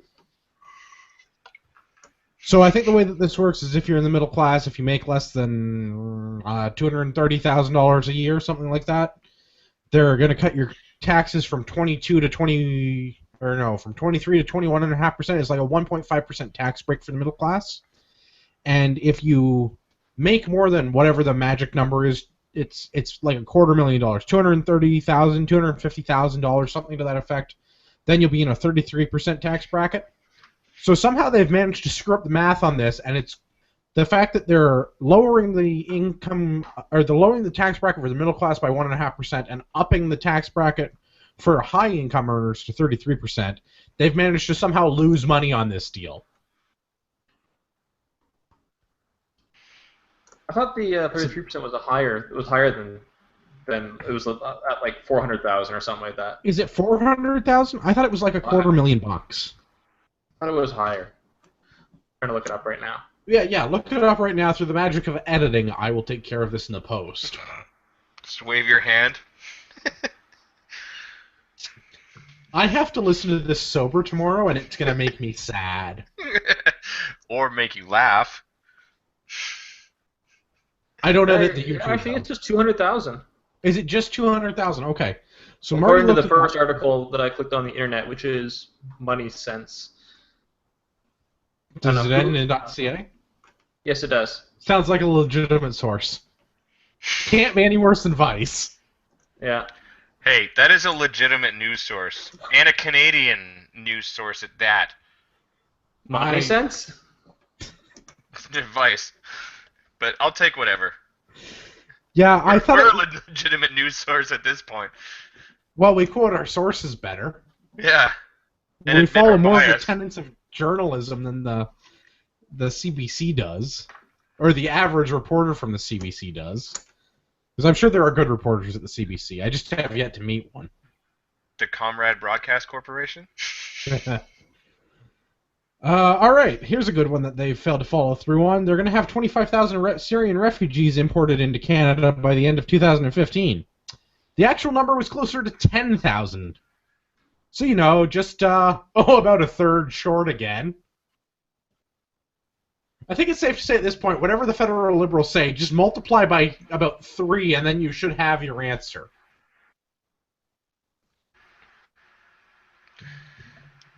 In this same vein, I want to talk about another sorry, was you saying something, Marty? No. Okay, so in the same vein, there was something else I wanted to bring up. The federal government decided to spend $6 million renovating military bases for refugees, Syrian refugees, that were not then staying at those military bases. So this includes bases like Borden, Trenton, Petawawa, Valcartier. Right? These are mostly Eastern Canadian, mostly Ontario-type bases. So far, Syrian refugees have not stayed at Canadian Forces bases. For the most part, the $6 million was spent renovating cadet barracks. This somehow still necessitated the need for active duty members to move out of their living accommodations to make room for potential refugees that were being imported that then never showed up. So were they allowed back then? I don't know if anyone's been allowed back yet. I know a bunch of people got told to move out on their own time, which was super fun, because there's nothing like working a 10 or a 12-hour day in the Army and then having to move all your shit. Yeah. You just had to go do a 10-mile ruck or more and got yelled at all day, and now I gotta move. Awesome. Thanks, guys. Yeah, super fun. And I don't know if you guys... Okay, so the way that this... The barracks facilities that they're renovated are cadet summer training camps. These are basically like high school portable type things. They don't have heaters. They're not very big walls. They're not very solid construction. They stick Aren't they teenagers... mostly like Quonset huts? Like, no, they're a little bit more in depth than a Quonset hut. Like it's 2x4 and plywood with like aluminum siding, and they stick teenagers in them in the summer, and they so a sweat box. Kinda. You put like 100 cadets in one of them, and you leave them there for the summer, and they come out slightly better cadets when you're done, you hope, right? Yeah, so like a step up from a garden shed. It's a step up from a garden shed. Like a small step, because it has plumbing, right? Well, they have indoor showers and toilets. We're not savages, yeah.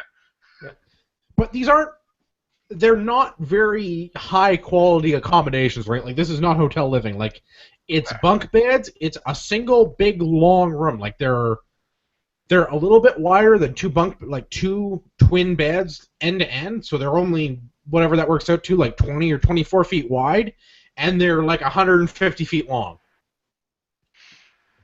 Or at least that's the way the ones are in Trenton. I'm pretty... Sorry, go ahead. I was gonna say, does anybody else find it kind of funny that like this is where our forces are staying and that's completely fine, but then all of a sudden it's like we can't put refugees here. This isn't acceptable living conditions. So that's the thing, though. It's not acceptable living conditions because these are used as summer training facilities for the cadet program. They're not designed to have people live in them in the winter. They're not insulated. They are heated, though. Kind of, sort of, not exactly. Yeah, I have a hunt camp that I go to that's kind of sort of heated. It sucks in the winter. Yeah, I mean, it's better than being outside, but... Yeah, just... Not a lot. It cuts the wind. Yeah, that's... So part of this was, like, winterization. They put in insulation, they upgraded the facilities, I'm sure some of these buildings would have needed to be renovated anyway, because a lot of these are rather old structures. So I'm sure that there was some... like legitimate structural work that had to be done, and some replacement of windows and doors and things that like needed to be dealt with anyway. But the fact that they spent $6 million on this, expecting all these refugees, and then failing to bring in enough refugees to actually need them. Well, yeah, and then booting out like active duty. Well, and that's the other part of this, is the renovations all went into the cadet summer training centers. They didn't go into the barracks where, like, actual military personnel live.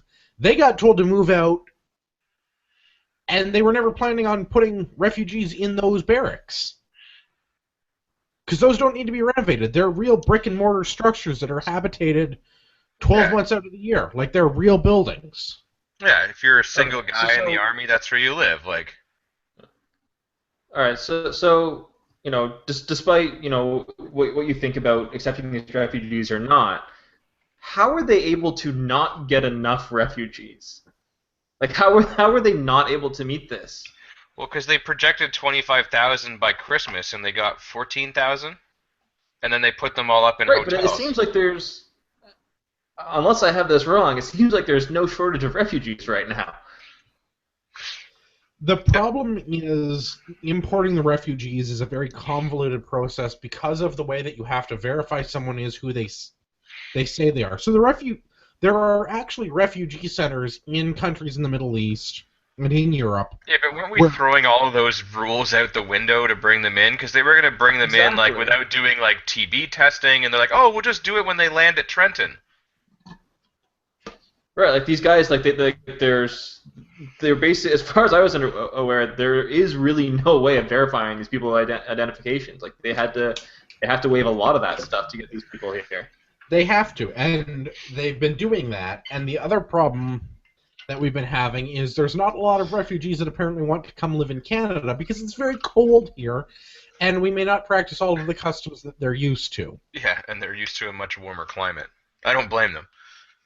If I lived in the desert the whole time and all of a sudden I had to move to Canada in the winter, I would not be particularly happy with that. And you know what? If Andrew's comment about them, being concerned about sort of a large social change from coming here, then I mean that's good on them for making that decision. Yeah. No, absolutely. And I mean that's if I were forced to move somewhere else, I would want to move to a place where people had the same beliefs as I had, right? Or similar beliefs. Yeah. Right? But those countries aren't letting them in. Well, and that's kind of the point that I'm making with this is the fact that we're offering. So we talked about this before. In a normal year, Canada does less than 25,000 refugees. Like refugee claims get processed in a year, and then now they want to do 25,000 Syrian refugee claims, but they can't prove all these people are from Syria. They can't prove who they are, who they say they are, is who they actually are. There's all these folks in all of these refugee camps worldwide that are trying to get a home somewhere, and I don't blame a lot of the legitimate refugees not wanting to come to Canada because it's cold here a lot of the year, and it's a very different culture from what they're used to a lot of the time. Like it's not going to be as easy in picking up as moving to like a neighboring country. Like if I couldn't live in Canada any longer, I'd want to go live in the States, right? Because that's the next nearest, closest, similar. Well, yeah. Like if we all of a sudden got transplanted to Buffalo, I think we would do just fine. Exactly. Other than that it's Buffalo, but we would do just fine. Yeah, but the Buffalo Gun Center is pretty nice. Well, that's true. Well, so I mean, the fact that they only made like less than half of their goal or around half of their goal. Wait, and this was like a major campaign promise. Like this was one of those ones that they like stuck it to the Conservatives with, and I think won a lot of hearts and minds with, and then followed through on it. That's how they demonized the Conservatives, was the Hearts and Minds campaign. That look at how much the Liberals love multiculturalism. Look at how much we love everyone in the world, regardless of where they're from. Look at how open and accepting we are. Please come live in our country. Here's a bunch of social welfare that we're going to offer. Like here's all of these benefits that you can get. And it was strictly that Hearts and Minds campaign to demonize the Conservatives because the Conservatives are like, we should probably like ramp this up in a slow and reasonable fashion because we're talking about doubling the number of refugees we do in a year. Well, yeah, exactly. I mean, and this is the thing. Like, my father was a refugee at one point in his life because he came from communist Albania. He escaped that country, which is like a crazy story all on its own, like an escape to like Yugoslavia and the whole thing and all of that, and like basically came here as a refugee. So I believe in taking refugees in, because if we didn't, like, I wouldn't be here. And the system can work. However, you can't just be like, hey, everybody, borders open, come on in. Like, it just doesn't work that way. Like, well, that's what we've talked about this before. We have an established refugee policy in Canada, and we have a set amount of people that we historically have been able to process through refugee status every year, and it's about 25,000. Yeah, and there are times where you maybe need to make some exceptions, and I'm all for that. But it just seems like this time around, like given that the election was coming up, it was a political game. They didn't mean it. Totally was. They didn't mean it. It's just a political game, and that's bullshit. Like, if you're going to do this and try to help these people because they truly need it. Don't fuck around with them. Yeah, that's the point that I'm trying to make. Is this was political maneuvering by the federal Liberal Party, and then wasting money on top of that to retrofit military barracks to support a failed promise. Like the whole Yeah, that they It's had like, no why- intention of sending them to. And then Yeah. on top of that, what was that guy in Quebec that they were paying some ridiculous fee to get all these people in? Oh, They've the now guy probably- in Montreal. Oh, the greeter. The Walmart Yeah. greeter. Yes. But No, then he's they the Montreal probably had to grader. extend his contract because they didn't get their 25,000 by Christmas, so they've got to now extend him out another 6 months, which will then probably go another 6 months, and then probably another 6 months, and on and on and on and on, right? At some ridiculous rate. Well, but he's friends with the mayor of Montreal, so it's probably okay, right? There's no way that's like nepotism or corruption or anything. No, because there's no corruption whatsoever in government, especially the government of Montreal. Yeah, no, But absolutely. still paying off Expo. Yeah, 40 years later. And there's got the a giant leak in the ceiling. The fifth and final failed campaign promise so far is the immediate implementation of the imported gun marking regulations. I talked about this in an interview with Tony Bernardo in episode 7. There is no way to immediately implement the UN arms marking scheme.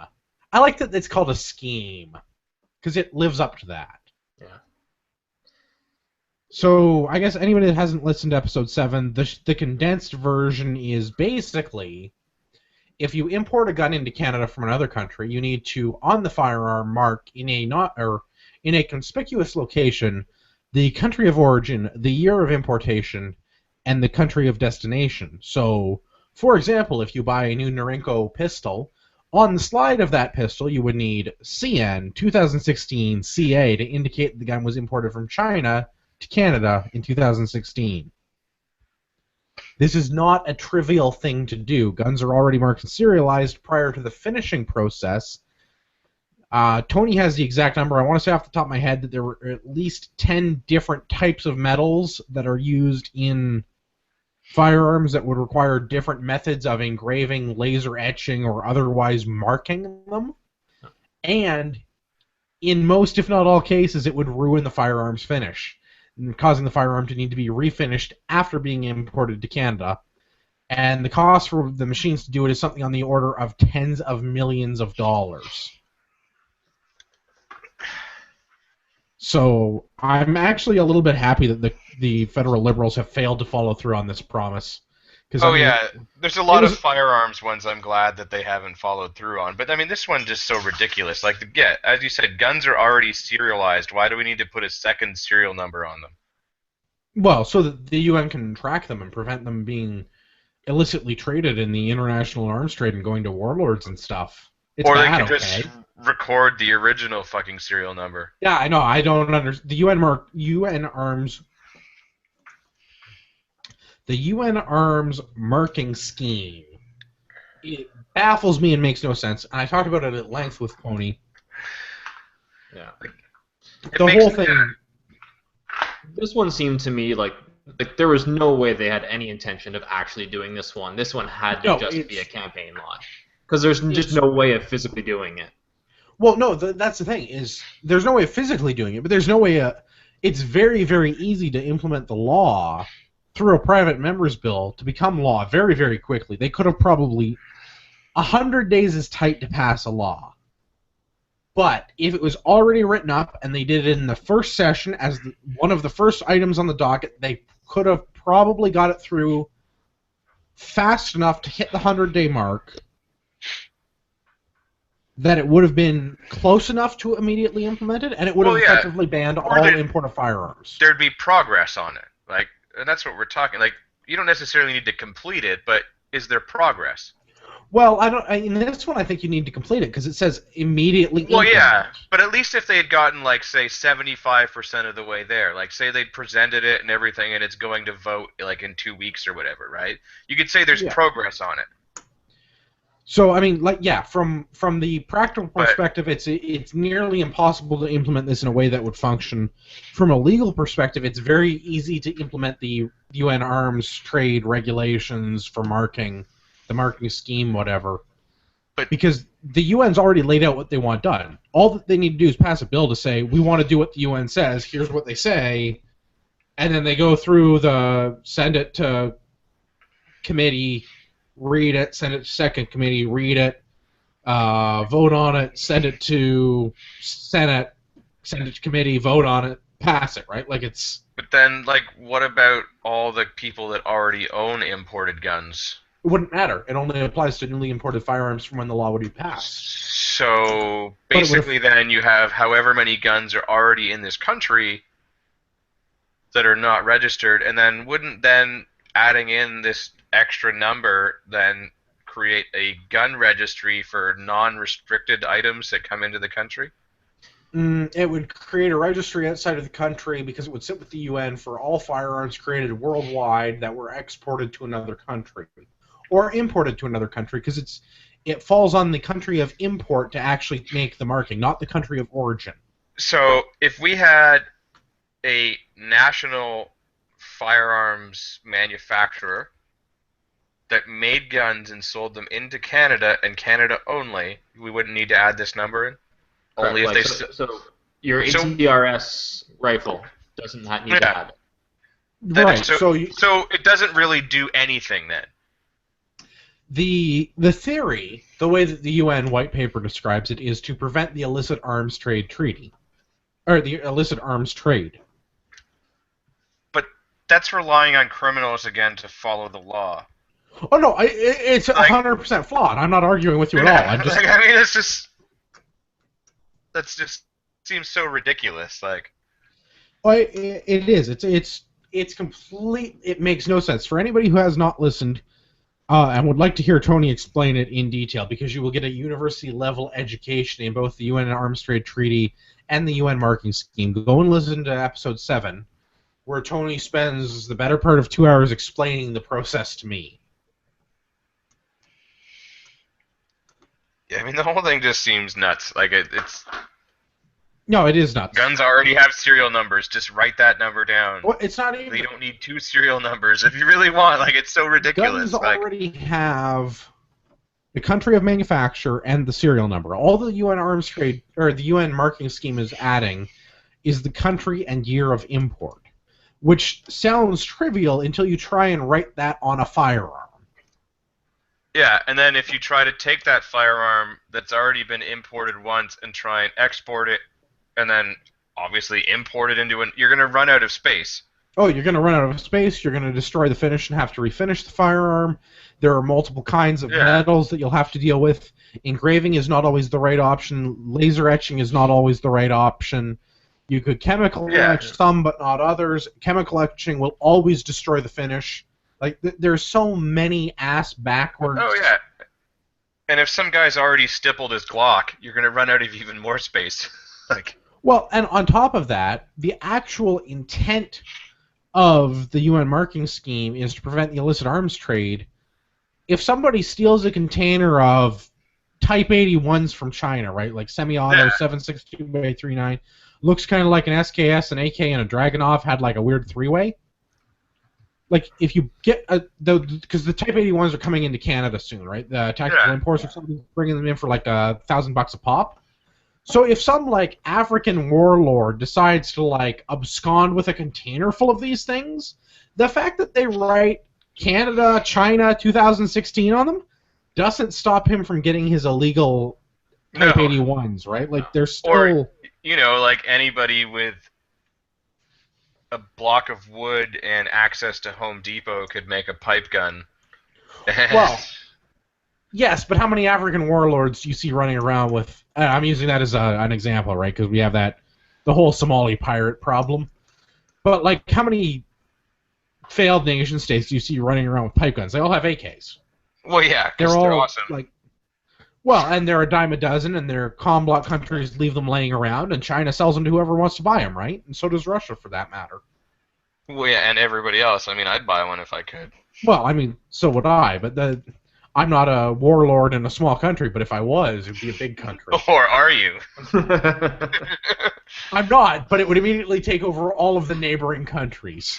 Yeah, because I would have a case of AKs. Because I would have a case of AKs. And, yeah. Yeah, that you can fix with a garden shovel. I mean... Or you could make a new one out of a garden shovel if you really wanted to, but... Yeah, I don't know. We need to restrict the import of garden shovels.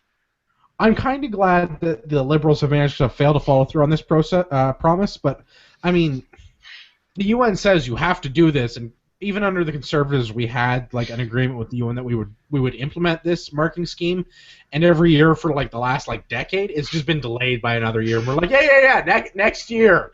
Well, Next year, hopefully, don't worry like about it. delaying this will set precedents in like breaking it, so that we can actually like break those treaties where we said that we wouldn't legalize pot. Yeah, I'd like to see how that's going to turn out. Because it's like, well, if we're gonna break this one law, why not these other ones too? Did you see that ridiculous number? I think it was like since the federal Liberals have been in power, there's been like 22,000 marijuana-related arrests. Well, and I mean, there's definitely people that have jumped the gun on that one, right? Like, Oh, it's not legal yet. Give it some time, guys. And I'm totally on board with until the law changes, it's still the law, and you need to abide by the law regardless of how you feel about it. Because we have to deal with that in other facets of our life outside of marijuana. And I'm totally on board with that. Because that's, like, if you don't agree with the law, that's fine. You don't have to. But there's a system in place, and not obeying it is how you go to jail, not how you change the law, right? Like, yeah. And then there's a big difference between, like, civil disobedience and just, like, straight up breaking the law. Like, if you get caught with 10 pounds of marijuana, that's not civil disobedience. I recently learned that 10 pounds of marijuana is a lot of marijuana. Like, a copious amount of marijuana. That's a lot of doobies. Yeah, that is a lot of doobies. Yeah, I don't know. I'm conflicted with this, because I would like to see them change that law, because it's stupid to punish people for possessing a plant. But at the same time, it's also stupid to flaunt in front of the government that you have 10 pounds of illegal plant. Yeah. So, I don't know. The marijuana thing is interesting. How the UN is going to feel when we break that treaty is also going to be interesting, although I really... Are we breaking the treaty? Because we never actually signed it. The gun one? Yeah. The marijuana one. No, we signed all the pot ones. Yeah. Talk Like about 20 the years gun ago. one. But just to put things in perspective for you, Andrew, 10 pounds of marijuana is roughly 4,535 joints. Roughly. Depending on how big or small you roll them.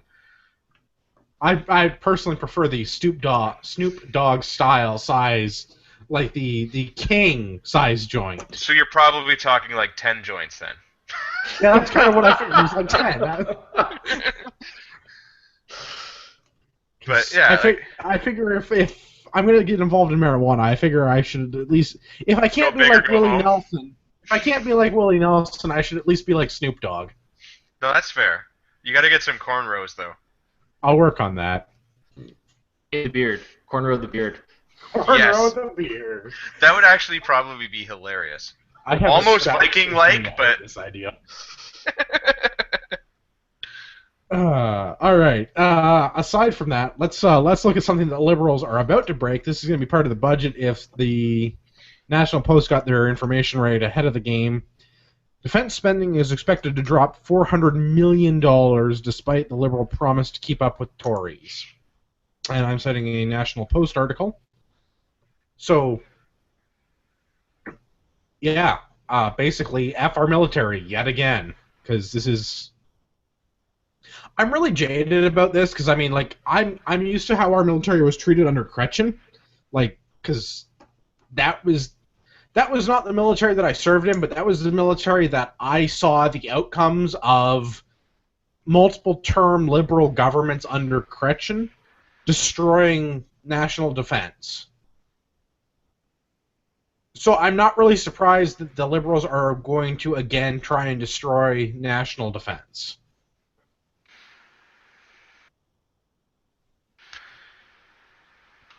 Yeah.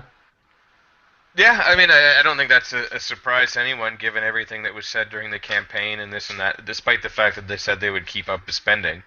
But well, that part bothers me, because it was specifically during the election campaign Trudeau promised to keep or to maintain the level of spending that had been under that was the level under the Conservatives. So then the fact that they've been in office for like a third of a year, and now they're going to cut it by $400 million, which our D&D budget is at. Like, $400 million doesn't sound like much when you're talking about national defense, but When our entire budget's like $19 billion, yeah, $500 million is kind of a big fucking deal. Yeah. But then, yeah, we're just giving away $2 billion here, there, everybody. Like, I'm surprised that we haven't got $2 billion to do this podcast just because it's Canadian. Well, you see, if we worked for the CBC, that would be different. That's our problem right there. Well, syndication on the CBC. You can hear us on Radio 1, probably never.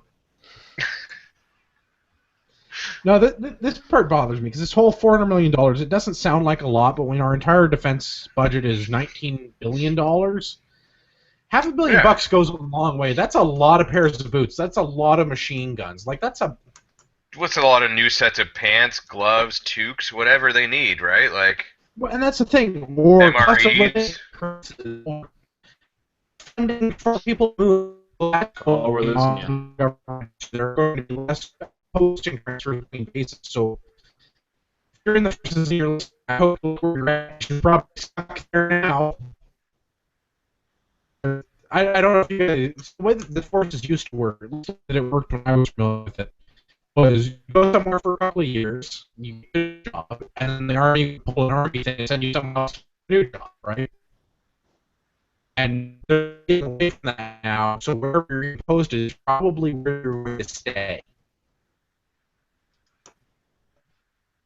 Which, I mean, we're going to have less families having to move around, children will have to go to new schools. There's going to be lower costs associated with that because we won't have to pay moving expenses for members that get posted to a new location. But at the same time, how much is this hurting their trades training? How much is this hurting their ability for professional advancement, right? Yeah.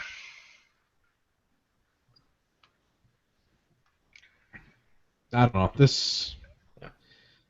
The other thing that kind of bothers me about this is that one of the defense critics makes a comment that we're talking about this $30 billion deficit, and somehow this is D&D's problem. Oh, there's a $30 billion deficit. We're going to have to cut defense spending. Why are we not cutting other things? Why is defense the thing that we're cutting? Like, that's one of the few legitimate purposes of government is national defense, right? Like, that's... Yeah, why don't they cut the CBC or something else? Yeah, that's what I mean. Like, the government should... Our government is already massive and stupid and over-involved in everybody's life anyway. But one of the few concessions I will make is the role of a federal government is to provide for national defense of its country, right? Like, that is one of the few legitimate purposes of government. It's the probably one of the only most important roles of government. Like, in terms of a liberal budget, though, it's the low-hanging fruit. They can make cuts there without affecting their voter base. I wonder how much that's actually true, because there is a very large voting bloc in the Canadian Forces of Liberal supporters. At least there was this last election based on my personal experience with active members. Well, probably not anymore. Yeah. I hope not, because I had this conversation with a number of active members, and talking about who to vote for, I'm like, why would you vote for Trudeau? He wants to cut your military. No, they're gonna maintain levels. Yeah, but historically the federal Liberals don't do that. But yeah, Trudeau said that won't happen. Yeah, but historically that's what they do, and now I feel kind of vindicated in that I was right in my prediction, but also I feel bad for them that they bought into that. Well, I mean, you were right 100 days in. Yeah, I mean, anyone that believes anything a politician says, he's an idiot. On either side. Oh, yeah. Absolutely. There's no question about that. Politicians they're not honest. That's part of being a politician. But yeah, and even if they try to be, it never ends up that way because there's always something that gets in the way. There's always a guy with a check for them or something for them to do this, do that, or whatever it is, and then, oh, I can't do it because of this or that. Like, you know, or they find out there's some treaty that they've already signed 30 years ago that nobody bothered to research before they decided to make a stance on it for their campaign. All right. Is there anything else? I don't think we've missed anything in the show notes. We'll go into rapid fire. Well, I guess, I mean, one of the things was like the comprehensive, or the Firearms Act, and then the repeal of, what is it, C-51, with some other promises they broke. Sure, tell us about that. Well, I guess one of the things that they campaigned on as well was removing all of the common sense firearms act laws that were put into place by the conservatives, kind of right at the end of their term.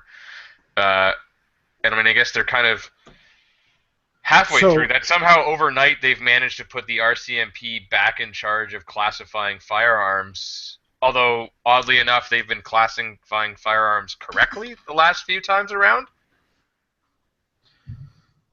Yes, I don't. I'm not really sure how they managed to sneak that one through and put them in charge again without. So Marty and I were kind of talking about this earlier, right? There was a big deal with the conservatives when they were in power that they couldn't just arbitrarily assign classification powers, and it had to go through a bill and council, or not council. What's the committee? And then had to be voted on. It was this whole big deal. And then the Liberals arbitrarily said the RCMP now classifies guns again.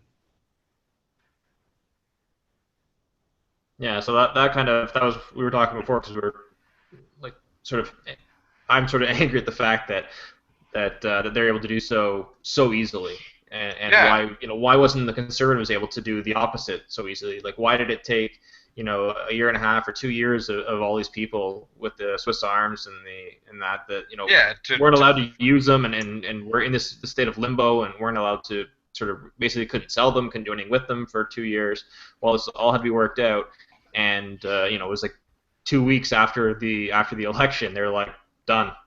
Yeah, I'm glad that the few that they've done since that have made sense, but yeah, how did they just snap their fingers and all of a sudden the RCMP is back to classifying firearms? Yeah. Like, whoever enforces the laws shouldn't make the law, because that's the stupidest thing ever.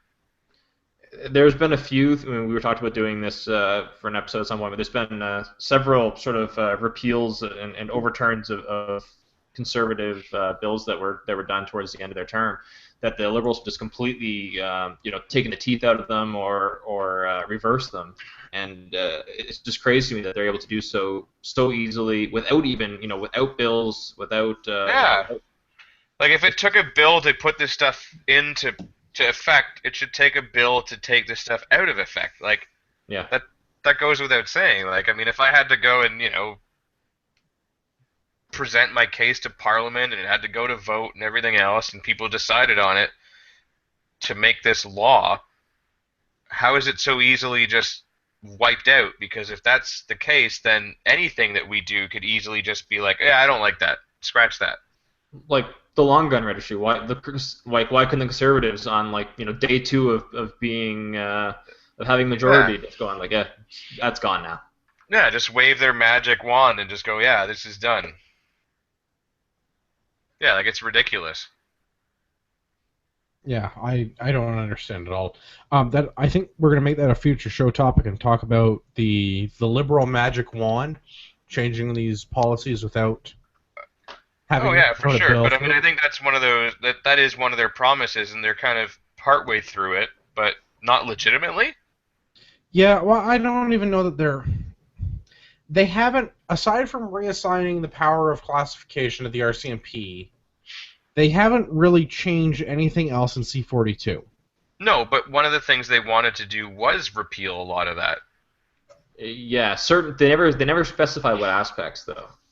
Yeah, and if it was just to put the RCMP back in charge, then I guess they've accomplished it. But I think they want to make it that much harder for everyone to have handguns and restricted rifles, because we're just carrying them around in our trunks willy-nilly. Yeah, if you listen to the Premier McHairdo there, he would tell you you'd find ARs in everybody's. I'm sorry, he wouldn't tell you they were ARs. He'd tell you you'd find assault rifles and machine guns in the back of every car at every hockey arena in Canada.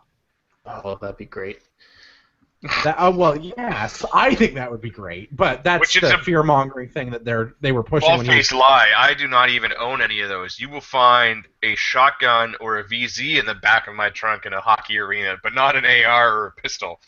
Yeah, but how many people here are you gonna? How many people in Canada actually have legitimate machine guns that they're concerned about because they're machine guns? Not that you can go anywhere and shoot them anyway, but how many hundreds, maybe hundreds. thousands, probably hundreds of machine guns are in this country.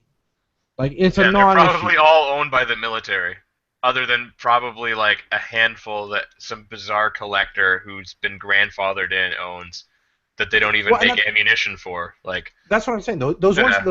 Those prohibited owners that have been grandfathered because they had the machine gun when the law came into effect.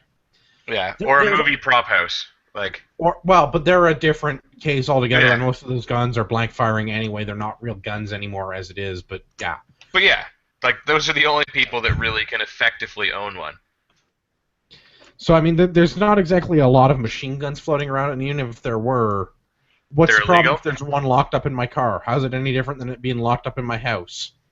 Well, because machine guns are deadly, and it may all of a sudden hit that magic bullet button and start killing people randomly for no reason. Yeah, I guess. I mean, they're dangerous like that, don't you know?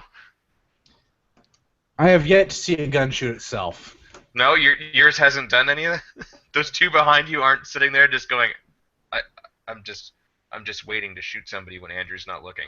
Nope. And you know what? One of those guns, the bottom AR there, the basic M4 looking one, I gave it to like 20 university students last weekend, and you know the damnedest thing, not a single one of them got shot. It didn't shoot anyone. Nobody died. It, for some reason, and it must be a problem with my firearms. It can't be no, it's got to be a problem with my firearms. The only time that it fired was when the university student pulled the trigger. Oh, you must have put it together university wrong. Education. Yeah. Well, that's what I mean. Like, my gun must be broken. It has to be. Yeah, you put the wrong trigger in it or something. Like, you put the hippie trigger in when you should have put the Donald Trump trigger in or something, and it's just not working. It must not be. What you need is the rubber band and the popsicle stick that makes it go full auto. No, that only works for an FNFAL. Or a bump stock. Yeah, there we go.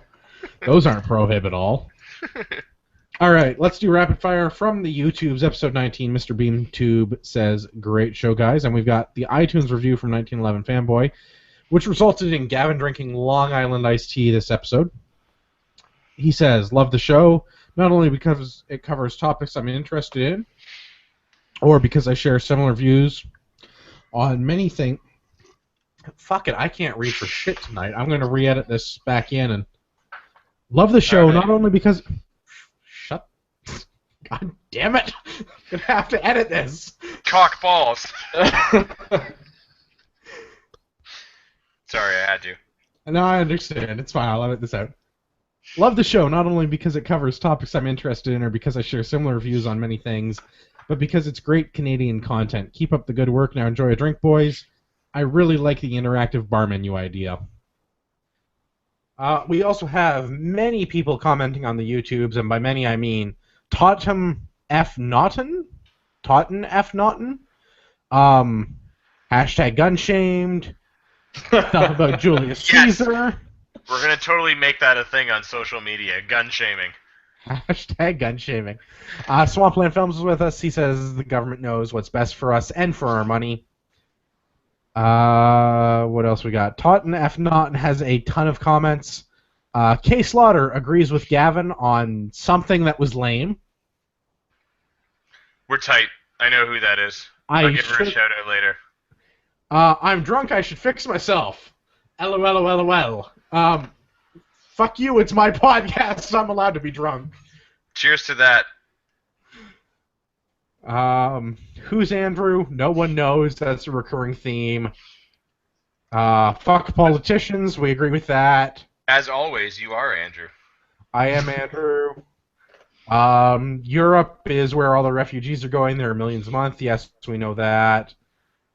Migrants, a bunch of stuff in German. I don't really know. That's Finland probably is cold. We could go there. The one that's all in German is probably the concentration camp person from last time. No, it's all Totten F. Naughton. I have not been keeping up with the YouTube because I honestly forgot that I opened the chat window earlier. And going through it retroactively does not give me a good frame of reference for what a lot of these comments were about.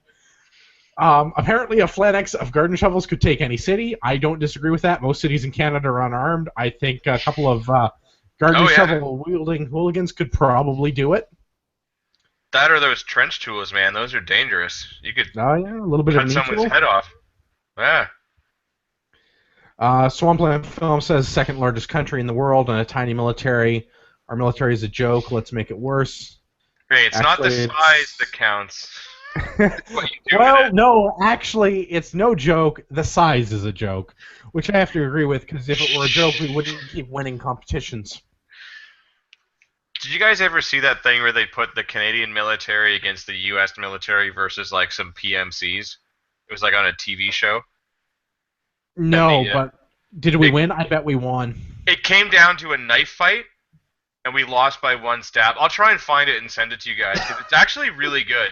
Like, we got F'd in the A hard at the beginning with, like, the sniper thing, because, like, the gun that they gave us, like, broke. Which I feel they're paying on that one, because I've had that happen to me. I'm sorry, if you're two militaries fighting each other, and it comes down to a knife fight, you both failed. Well, it was like a contest, right? So they had, like, 2 guys from the Canadian Forces, 2 guys from the U.S. Army, and then, like, 2 private military contractors to, like, go head-to-head in, like, some competition.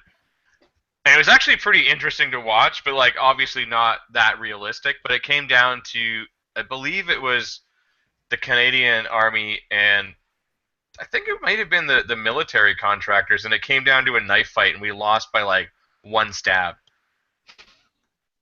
That, honestly, I'm not terribly surprised about that. As international military competitions go, the Canadians tend to do very well. And it doesn't matter if it's long-range shooting at Bisley with the snipers, or if it's tank trials at Aberdeen in the U.S., we tend to come out nearly number 1 in everything we do. Well, I would say we're in my opinion, as someone that has never served but has read a lot about it, we're fairly well trained, just really poorly equipped. Yes, that would be my sentiment. I think that as the training goes, and part of that, I believe, is the regimental training program that we have. We share a common training program with the British military that each regiment is responsible for that regiment's training, so there's a lot of... Well, yeah, don't we own a training center at West somewhere that, like, the British troops send everybody to and everything? Oh, no. Yeah, and all they that? do. Yeah. The Brits come out to do armored work in... Yeah, because we have the space to run tanks and they don't in the UK. Yes. But the point that I'm making is not so much that they come over to do that. The way that our military is structured is the same. It goes back to prior to the War of 1812 because we borrow the structure from the British Army. Yeah. So each regiment, a large infantry formation, several hundred, 1,000 men, is responsible for their own training of new recruits. Unlike the U.S. military system, where all recruits go to common training depots and are then assigned to their whatever unit they work for. So It doesn't matter where you go. If you're U.S. infantry, you do AIT at like Leonard Wood or whatever the other school of infantry is they have in the States, right? Or if you're a Marine, you go to Parris Island or San Diego. Or if you're in the Navy, you go to one of the like 3 Navy schools, right? In the Canadian military, if you join after you go through the recruiting center, if you're going to belong to Princess Patricia's Canadian Light Infantry, you go train with PPCLI. If you're going to get sent to work for the RCR, for the Royal Canadian Regiment, you get trained by people from the RCR. Which makes sense, because they're going to want you up to par. Right, and that's kind of the thing, is each regiment has their own standards and their own history, and when you become a member of that regiment, it's very ingrained and it's very institutionalized knowledge that gets passed on. So PPCLI people don't know a lot about RCR stuff and vice versa. I mean, everybody knows something, but there's a level of detail there that doesn't get passed on through that institutional inertia. Although I've heard one thing about guys that have done a lot of training, especially within the Commonwealth, that if you train with the Aussies, if you do like that force on force with the paintball things, that it sucks because they shoot you in the dick twice. Because they have this thing, wherever there's a dead body, they double tap the dead body. So if, like, you've already been, like, killed by somebody, you, like, lay on the ground, like, oh, I'm dead. And every man in that squad unit or whatever that runs by you double taps you, and just to be dicks, they shoot you in the dick twice. Every single time. So if you've got like 5 guys that run by you, they double tap you in the junk just because.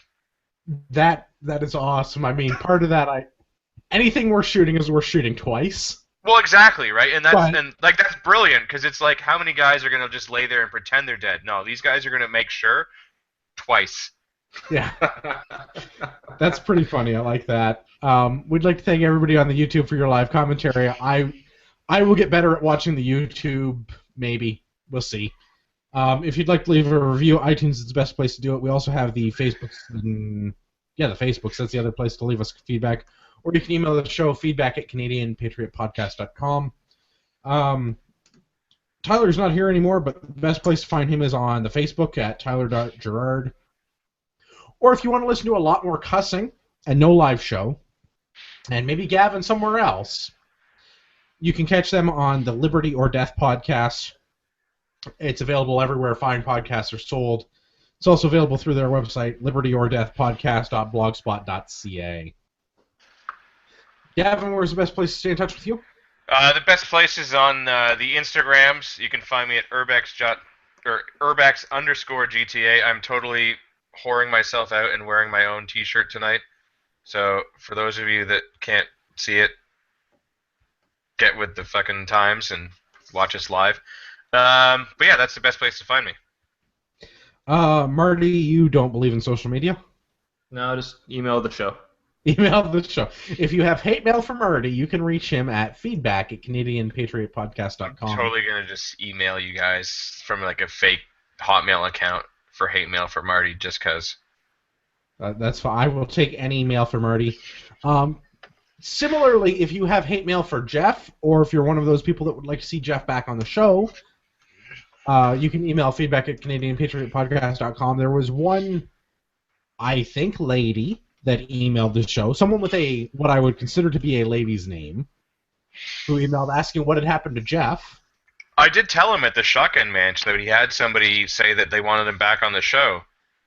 Yeah, no, I've told him too. He has a standing invitation. Whenever he can show up, he's welcome to be here. In the meantime, I'm going to make fun of him for bailing. Yeah, fuck that guy. Or beep that guy. So much editing. As always, my name is Andrew. You can find all my work on everydaytactical.com. I now have a review of that belt up. I have not done anything new. I'm working on something. You can also see me on Instagram and Twitter at edtactical. I don't use Twitter. Don't talk to me on Twitter. It's the website publishes stuff on Twitter when it posts. That's all it does. You can visit the show on CanadianPatriotPodcast.com or on Facebook, Facebook.com/CanadianPatriotPodcast. We're on the YouTube, the Stitcher, and the iTunes. I don't know how to find those things. Go on the appropriate medium and type out Canadian Patriot Podcast. It's spelled like it sounds. Yeah, if you don't know how to use the Google by now, give up. Yeah, I was going to say, we're on the Googles. Check us out. Yeah. Yeah, look for us on the Even Google. though they hate us, we're on the Googles. Maybe next week will be better. Maybe not. We'll see. It gets worse every week. Like, eventually they're just going to be like, fuck you guys. No more podcast. And we're going to have to invent our own thing. That's fine. I do computer stuff for a living. I think we'll figure something out. Sweet. We're all right then. Well, I don't know if we're all right, but the show will keep going, no matter how much the RCMP tries to shut us down. Even if it's just the three of us drinking in a bar and doing a live show for only people in the bar, it'll keep going. Whether they want to watch us or not. That sounds like a lot more fun, actually. Let's do it. We got to do that one time. Just like one time, like when it's like a long weekend and we take the Tuesday off work or something and just show up in one spot with one camera filming all of us live. We got to do it once. Okay. Well, if we're doing it once, we're gonna do it more than once because once I buy equipment, I tend to reuse it. But well, we could all go to like the lounge, Camille's lounge, and just all get contact highs because I think that would be hilarious. So my only problem with going to Camille's lounge, well, I'm not opposed to going there to do a show, is that I cannot drink there, and I like to drink when I do this. All right, I'll have everybody over at my house then. Do we actually... There's a comment on YouTube saying we have listeners across the pond, and by that I assume he means the Atlantic Ocean. That makes sense to me. Yeah. If we actually have people in Europe listening to us, I am thoroughly impressed. Yeah. That's epic. And if you're fucking with me, I'll find you. Andrew and I are hooked up with guys that could execute a snatch and grab across the pond. So any pond, doesn't matter which one. Yeah, we'll find you. But otherwise, yeah, that's freaking awesome. Yeah, badass. Oh wow, Norway. Okay, cool. That is nice. very fucking awesome. Well, I am thoroughly impressed with that. Skål. To my Norwegian brother. I have or no sister. alcohol. Yeah, thanks for listening. Yeah, skål. Well done. I don't know if we're even going to close the shot. I'm probably going to add it back at some point where I said skål, and we'll just leave it at that this week. That sounds like a good place to end it.